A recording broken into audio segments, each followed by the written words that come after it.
The light is on in all our hearts. We have with us marvelous, miraculous, budding, blooming flowers in water. Hugs and love to all, both in each and every one, as soon as possible. I'll say Namaste, Nitikuye Oyasin, Ubuntu, and many other heritages that we'll come to in this broadcast. Today we're focusing a little bit on our connection of my own family and your own family to that of a famous family who gave us an inkling of what we might do better in this time frame. My family is going to make it possible for this famous family to recover not only our, but their prematurely gone from Earth family by opening the stargates. My genealogical family is going to bring that about because they are inspired by this family.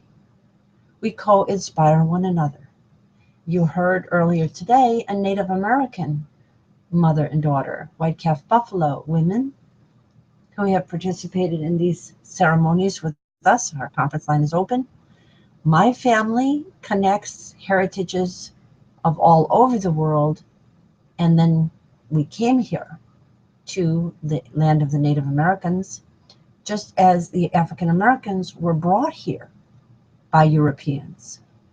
And it's all a melting pot as well as a mixing bowl here in North America, which makes us a very potentially ripe place to fulfill the best visions of Star Trek, which was all about gender balance and diversity, as well as a Stargate, which is that we don't have to go anywhere in big spaceships to actually travel in space-time. Because once we understand our spiritual connections on this planet and other planets, then the stargates will open. And then we can just sort of sit around where we're at, and a stargate will be there, and you walk a little bit into it, and there you are. You snap your fingers, and there you are. We will have an understanding of space-time that can open the stargates and give us all eternal life, and we'll be on the Q continuum and have just about always to enjoy the entire universe. I am the Paraclete. I am here to tell you that the only thing that is interfering with this paradisal picture that I have just painted for you is patriarchy. But that's a huge interference, because once people are embedded in patriarchy, they recapitulate it in every generation. They keep reorganizing themselves according to the patriarchal model. And that is the famous family that is the celebration focus today has done that error. I want to help them out of that error. We already called one of the nieces of Coretta and Martin. And they are related to his sister, who I'm trying to reach this week. She is very, very important. Her name, Angela Christine, should tell us that from that branch and that hue of our multicolored family tree, that is a Christ figure waiting to be discovered. Waiting to be discovered. Now, she may reject that appellation for herself. Women who have been raised to think that their job is to support men in leadership roles are not yet receptive often to the notion of an egalitarian society, which is actually much more sustainable, where women and men co-lead together, and one is not always the lead and one is not always the second, but they reverse roles and exchange them with other members of their family and community also, so that you have a circle of drum majorettes, as Martin Luther King called himself. It is a feminine description he gave himself, interestingly enough. his sisters and his mother and his wife and his daughters must not be overlooked because some patriarch named Ronnie made a day today to hypocritically celebrate a group of people who are still oppressed in this land. So, especially the women. Especially the women.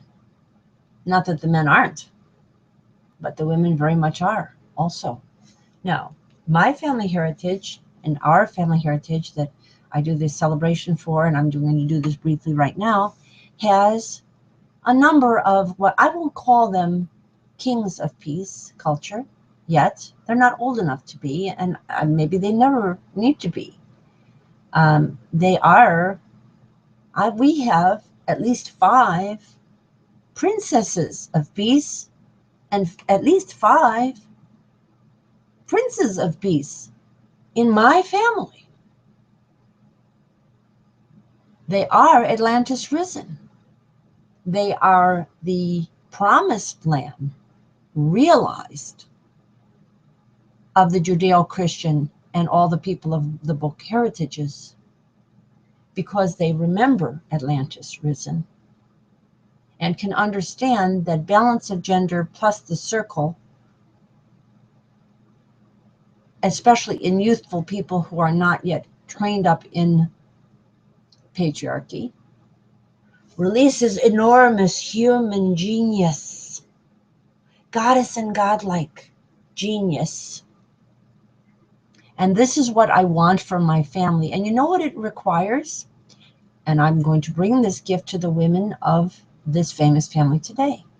It requires that they let the goddess back into the church. It requires that they let Mother Nature come back into the church. In African American societies, it was called orishas. They were goddess figures. They were benign, generally very benign. And their job was to connect and network and cooperatively engage the community for shared goods. And the men who supported that were equally godlike. Ancient cultures had both. Ancient cultures that we now call pagan tended to have pantheons that had both female and male goddess and god figures. At a certain point in time, these the hierarchy kind of shifted. It had originally been the goddess was the main figure for about 35,000 years. Then it shifted, and the pantheons put a male god at the top. They kept the pagans tended to keep the rest of the gods and goddesses and gods, but they put a guy at the top. That was already the beginning of the slide downward toward patriarchy. When we made that change, we got ourselves into a more warlike culture. And after a while, it became so entrenched that women were no longer considered goddess-like, and only one man was considered godlike. But that is not true.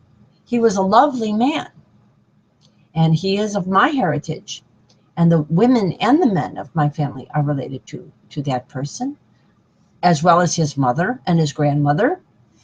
And so, by the way, is my Kazina Oprah Winfrey, who I have already discussed this with and who is ignoring me. And so are all of these queens of the so-called king family. The king name, it was not their name given when they were in this country, in this land initially. I think it was Banham or something of that nature. All of the names of these people were anglicized by their plantation owners. They originally had African names in their heritage, just as our Native American friends and family who came on the episode today of our broadcast had 2 names. We gave their European names, Anna Marie and Ma Patricia.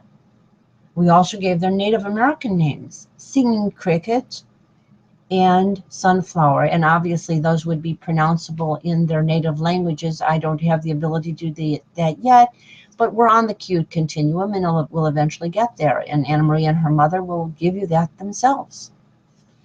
And then we will understand that we are circles upon circles upon circles of spirals of spirals of spirals of people of people of people of people who in each generation are trying to gain egalitarian culture, but they keep slipping up because of the tendency that is somewhat natural, but not completely natural, toward patriarchy, because we have many societies on Earth that have been matrilineal or bilineal for long times. And the most long survived and thriving society that we know about, ancient Atlantis, was not patriarchal. So the famous Coretta Scott, whose mother was Bernice, and whose grandmother I'm not sure of, I have to look that up, and her sister Eunice, and she had many cousinas. They all had many cousinas. Coretta and Martin gave birth to a family that had 2 girls and 2 boys. They all are holy. We've mucked it up a little bit. We lost one of them already. We lost Yolanda. Just as we prematurely lost Martin and his younger brother, Alfred. And we've already discussed in our broadcast how the Brannock, Skakel, Fitzgerald, Hannon Fitzgerald, Daly, Shriver, Cuomo, which is also related to the Minos, who are related to the Gandhis and the Nehrus. All of these families are related to us because we're all related, especially my family, whose heritage took them as wanderers around the planet. And they had time in many, many different cultures and integrate many faiths in our faith family tree. So I can be a first but not last or only cosmic Christ. I am a risen goddess, Astrea, the goddess of the Statue of Liberty of the ancient Atlantis, the goddess of democracy, the goddess of divine justice, the goddess of mercy. To stand up very tall so all the little folks can get some safety from patriarchy.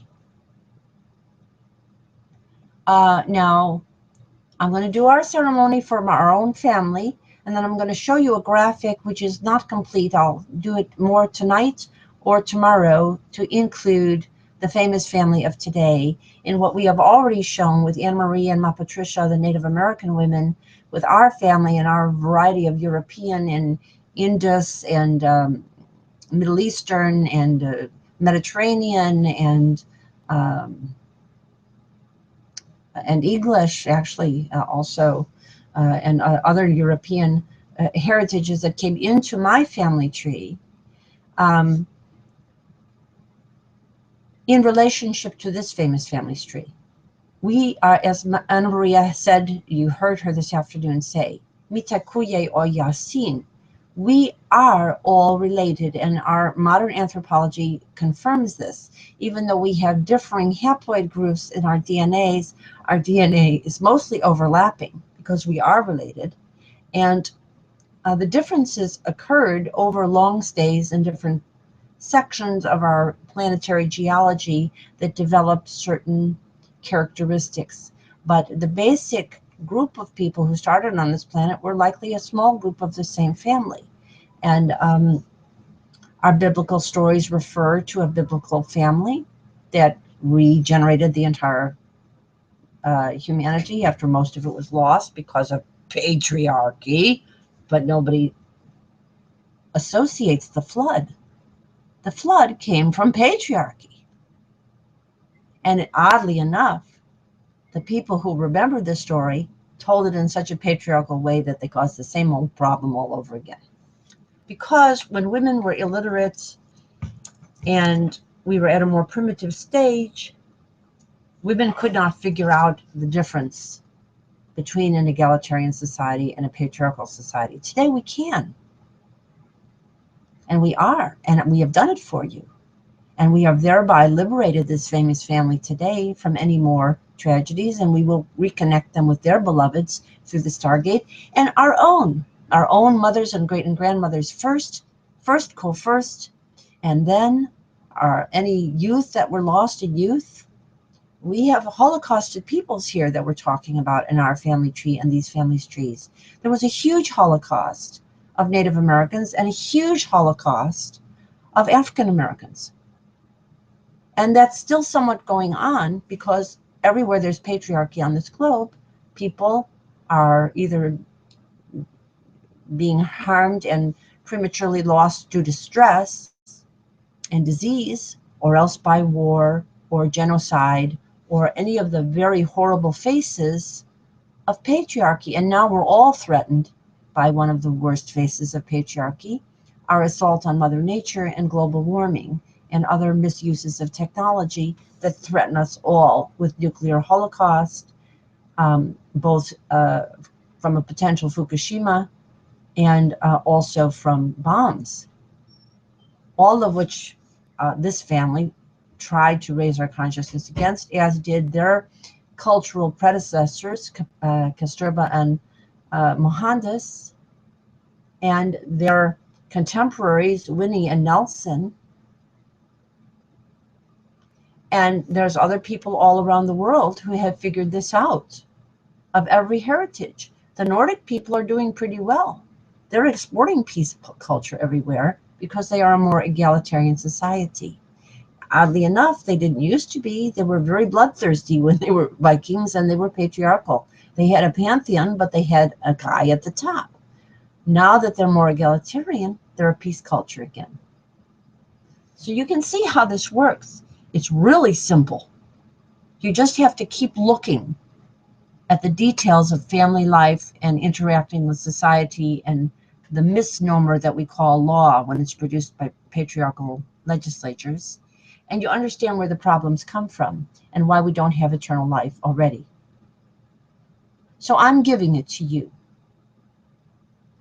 You are my most beloved family. I want you to have eternal life in our gates and to see our lost ancestry, our recent and even much further past ancestry that wants to embrace us and love our family tree of love and life throughout this universe. So, I mean, I really understand. This is that simple. It's the choice between perpetuating patriarchy in our institutions and tolerating it in our media or not. And if we stop tolerating it, everything falls into place. We just have to walk away from that which is patriarchal and choose that which is more balanced and loving to the female and to the young, female and male.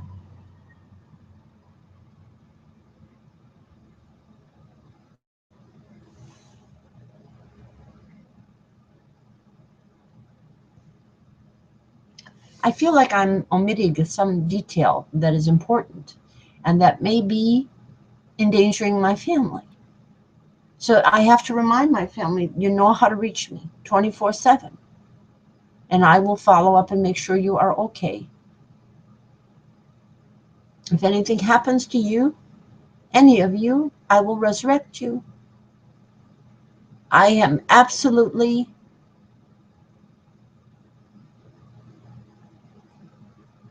totally immersed in the wish to redeem my family and restore it, all of its members, female first, co-first, and our young men too, and then the older men, past, present, and future. I have in my family, you know, Martin Luther King called himself Christian, and Martin Luther called himself Christian, but Martin Luther was a sexist. And to some extent, so was Martin Luther King, because it was common and accepted. It wasn't the way it always was on this planet. The people of Atlantis were not sexist. And in some parts of Africa and Europe and North America and South America, there were tribal groupings and clans that were not sexist. And as you know, John Lennon said, woman is the nigger of the world. And he was right. He was married to a Japanese-American woman, and she knew he was right in Asia. And he saw it in New York and in England. He himself admitted he was a chauvinist much of his life until he woke up.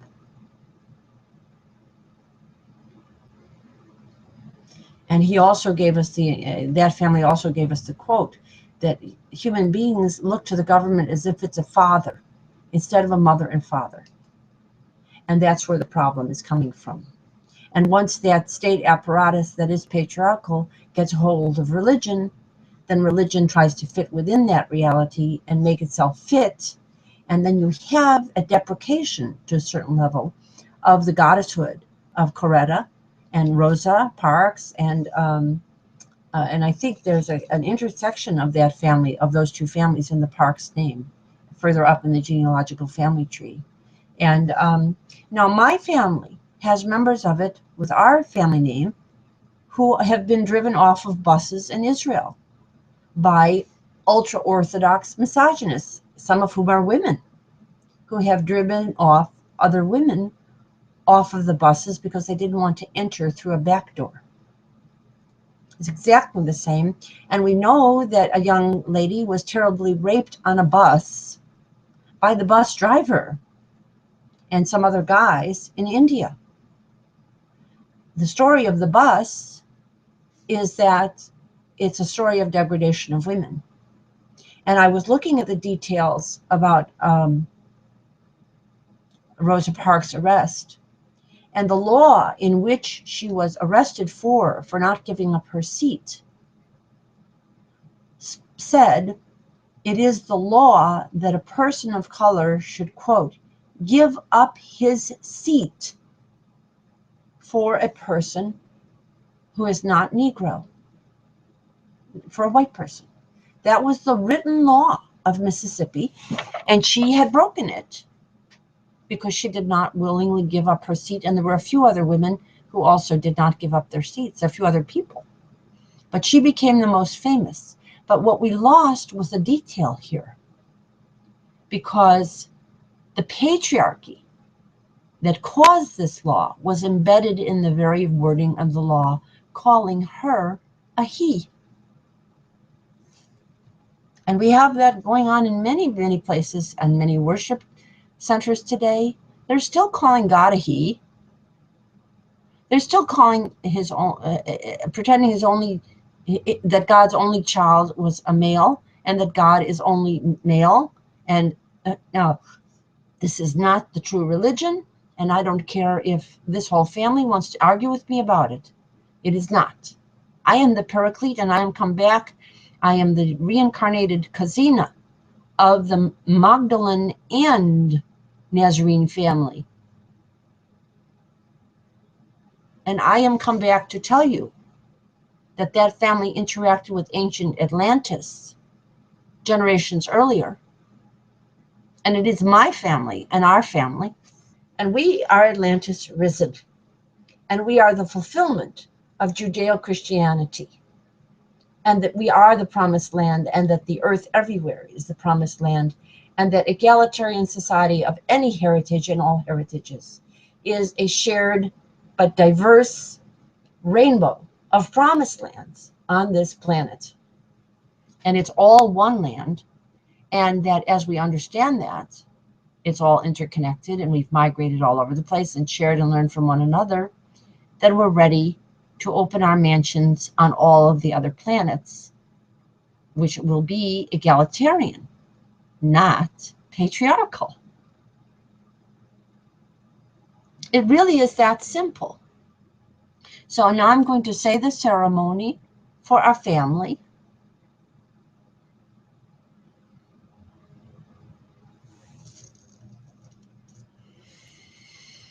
And I hope that I haven't missed I kind of feel like I should give a call.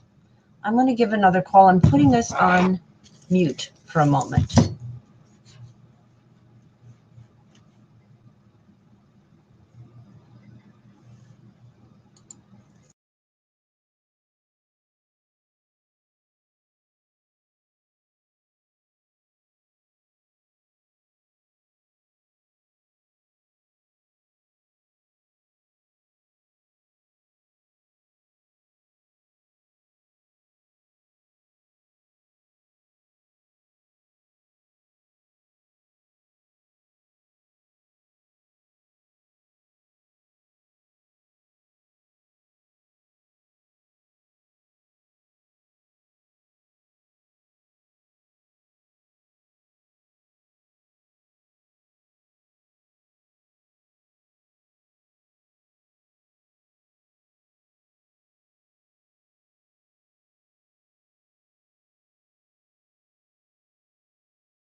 Okay, I think we said, did we say in this time frame, fuzzy time, we drink the milk of human kindness for all, both and each and every one.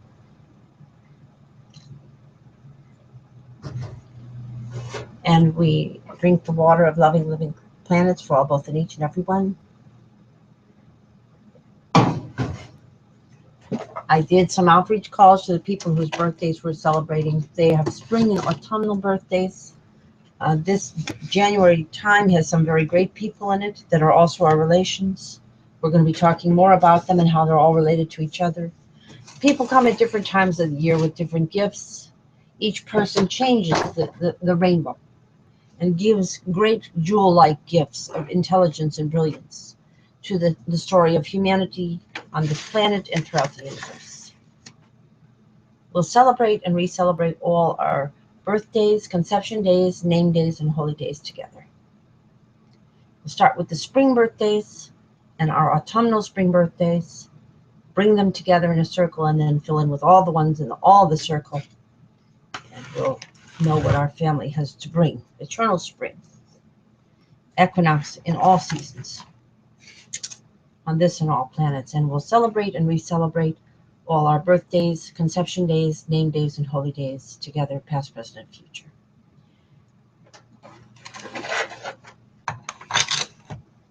And you've already seen this once yet today, but I don't mind doing it second time in this time frame. It's not very far from your birth time period, symbolically, and I want to celebrate them, especially our 311, 411, and 511 and spring-like times. It is that where you are, and so and it is, if you travel a little bit further west, it certainly is that time. So and it all belongs to you. So there. Oops. There we go. Okay.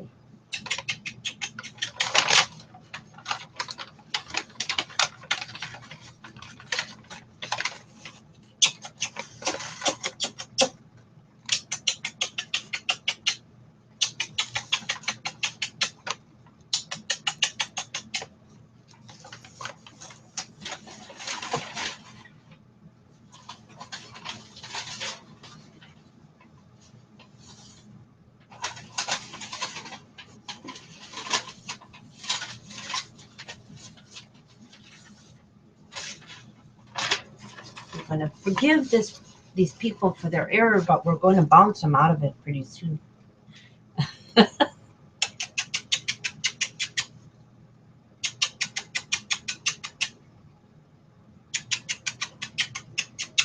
So they can really enjoy our shared lives together here and open the stargates and have eternal life, which they are going to be the greatest leaders for all of us. All of us will be. All of us will be.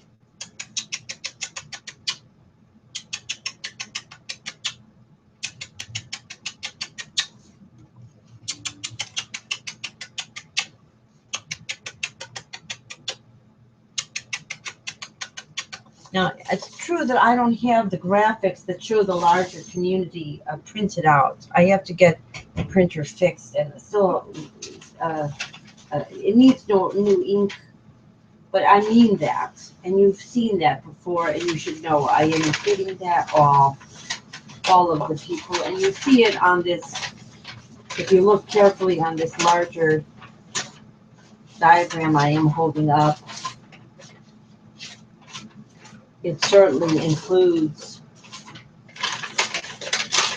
all of the family trees underneath the grandmas. They're all here. See, we're all here. And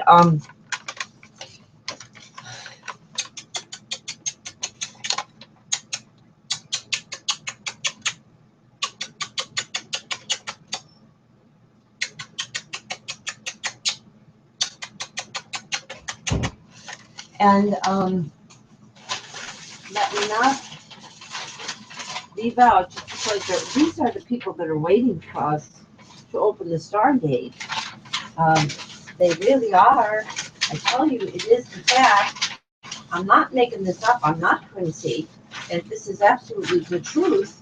It's the way it works. because this is the people that our society has not been celebrating enough for several thousand years and causing ourselves so many troubles because of that. So that's why I do this so importantly. They really should come first, but I always do them first, and I don't want the people who are with us now to think they're less important than the people that we want to reconnect with.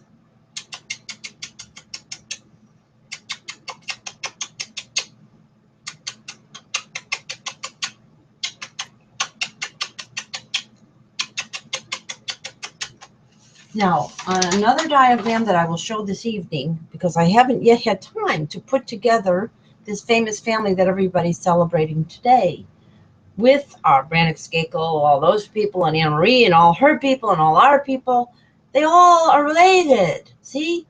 We're all related. And they live and they have family all over the world. And we're all related, and everybody's one family. And the internet is one big family reunion. And people don't seem to realize that. They're busy doing business transactions, looking at sports scores, but it's a family reunion. Got it?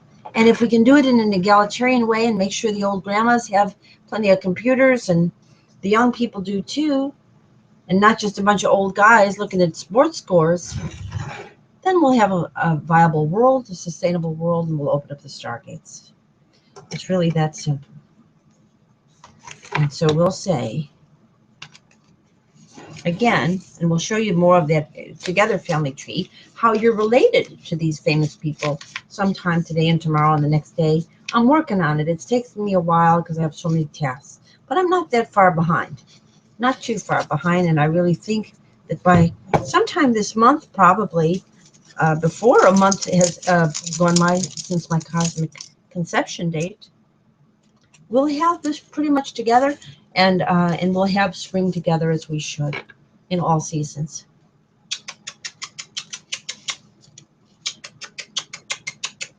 And we'll say supercalifragilistic. Whoops, do it this way. I like to do it this way because we've had a lot of this, and we're waiting for people to show some signs of adulthood.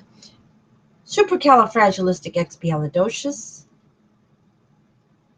And hugs and blessings and greetings and all of the languages of our heritage of our earth and our earths.